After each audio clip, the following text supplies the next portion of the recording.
Değerli izləyicilər, videonu bəyənib kanala abunə olun ki, hər kəs son xəbərlərdən anında məlumatlansın. Azərbaycanda çoxuşaqlı ailələrə verilən sosial dəstəyin genişləndirilməsi ilə bağlı yeni təklif irəli sürülür. Hazırda aylıq sosial müavinət əsasən 6 və daha çox uşağı olan ailələrə ödənilir.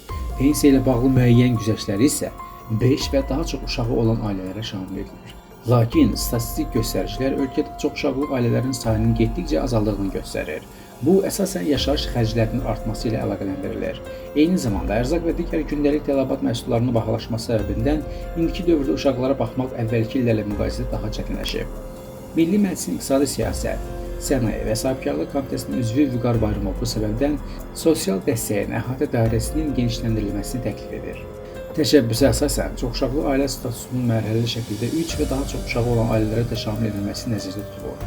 Bu halda belə ailələr dövlət büdcəsinə aylıq müavinət ala, eyni zamanda uşaqların sayından asılı olaraq valideynlər üçün erkən pensiya imkanları yarada bilər. Məsələn, təklifə görə ailədə 3 uşaqlı olduqda pensiya yaşının bir neçə il azaldılması mümkün ola bilər. Qeyd edək ki, rəqəmlər də demoqrafik azalmanı göstərir.